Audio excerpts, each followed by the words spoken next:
says, taken together, reality TV and Web 2.0 set the stage for a major shift in the way individuals perceive their role in the contemporary media environment. Rather than simply being targeted by media messages, they can see themselves as protagonists of mediated narratives who actively integrate themselves into a complex media ecosystem. So there's a very interesting combination happening between these two entities, and we wanted to see how we can manifest that in a different way. So we'll get into the project. So AGNT is a data visualization that ranks reality television shows based on their social media exposure. We were inspired by society's pervasive fixation on celebrity, notoriety, and merit, and the way in which the social media landscape creates these inversions which confuse viewer and participant, as well as establish pathways for creating value and achieving fame. We were also very interested in Twitter.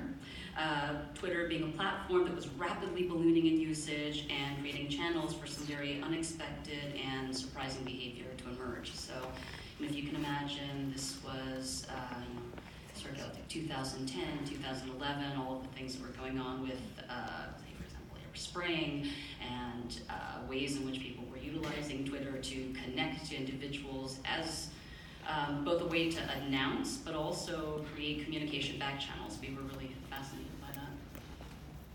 Yeah, this is a screenshot of just the landing page for the project, although not the interface for the project.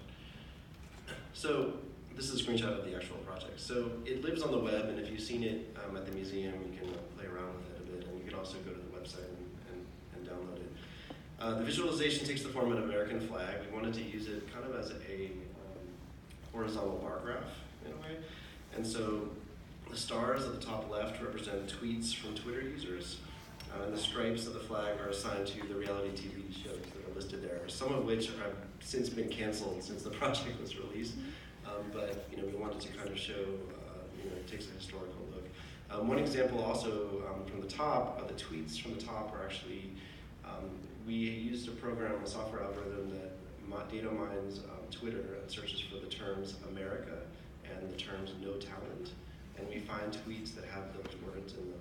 And then we're recycling them through the project, and then have them show up in that section as well. And so, just another point is that each show's virtual presence grows in size based on the amount of attention it receives on social media, which happens daily. And users worldwide create this measurement meter, and so it ranks popular media on their social exposure rather than just if they're viable media sources or not. So this is a really interesting way of looking at traditional media through the lens of social media. Oh yeah, and one other thing is that we set up a Twitter feed for the project. So we call them tweetback loops. So it actually finds those tweets that have the words American and no talent, mashes them up, and then tweets them again through the project's account.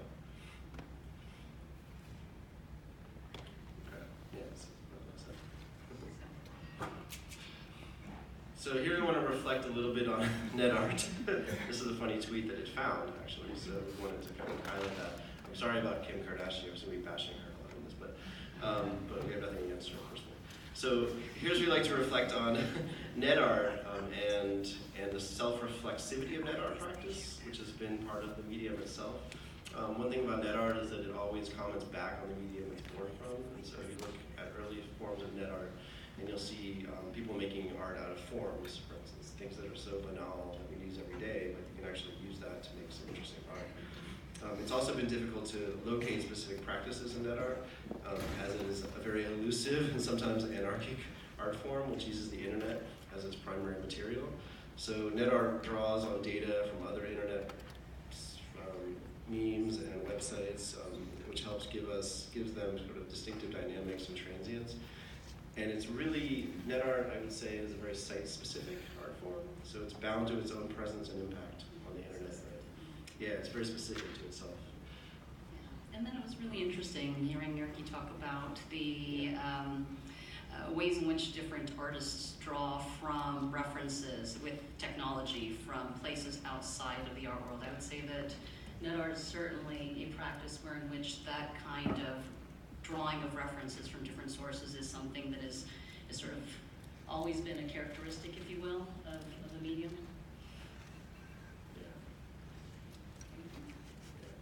I think basically that's it, because we just wanted to talk about the project, but you're welcome to play around with it at the WED, and we'll feed back into the discussion.